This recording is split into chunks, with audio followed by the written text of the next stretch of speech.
And that's where I run into it with Shanahan, and that's where I've begun to maybe give Sean McVay a little more respect because I've seen that with Garoppolo for the past few years, and even after he was injured, some of the other quarterbacks they brought in, and it just felt like, is this the guy who wants the credit? Because it's the conversation we have about LaFleur.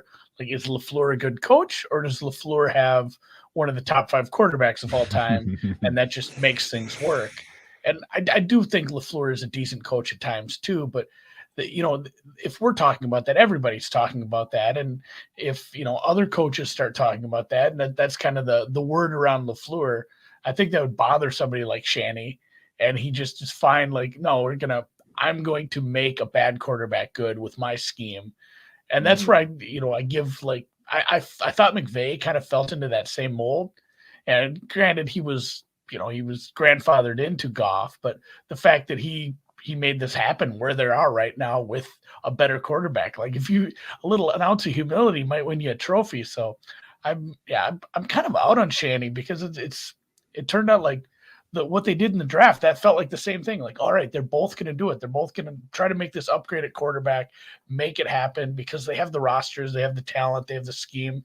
And then just like, the Trey Lance thing was such a weird waste of, very, very early in his career, but it just felt like such a waste of just the draft capital they used to maneuver that whole thing. And it's very confusing now looking back at it, like all the trades that happened there for like a few days, and then the fact that they went with Lance, which whatever, we bet on it eventually, and then that's what they used him for.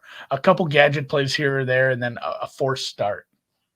Yeah, I mean that's the whole issue is like trading those picks for a quarterback is barely plus EV if at all.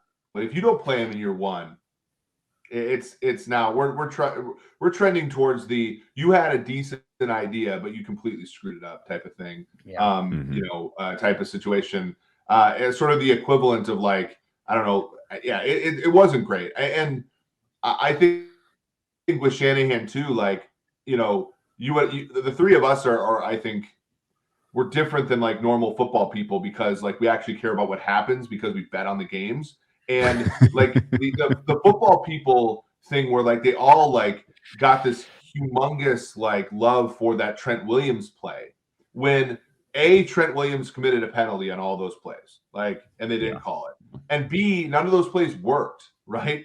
Like to me, that's like emblematic of the Shanahan offense in that like we all praised Elijah Mitchell. Elijah Mitchell averaged like 2 yards a carry in the playoffs. Like we all praise like all the good stuff and I agree that like if you subset, and this was always my analysis and why I got roasted on Twitter for saying that I didn't think Shanahan was the top 5 play caller. Shanahan, if you subset to the set of plays that he calls, so let's say you say, given it's a run on second down, I'm with you. I think Shanahan calls the best second down run of all time. I think he calls great third and 7 passes, all that kind of stuff. But I believe that his like run pass ratio and the fact that he's a donkey on 4th downs, like it's the Simpsons paradox type of thing where he does a lot of things individually well, but you add it up over a whole season. It's like, well, why is this team like never that good? And I think it's because let's not disparage donkeys here. I mean, there was a little nugget in there too. You said like that are good. He calls the best 3rd and 7 play. Like he ends up in a lot of 3rd and 7s.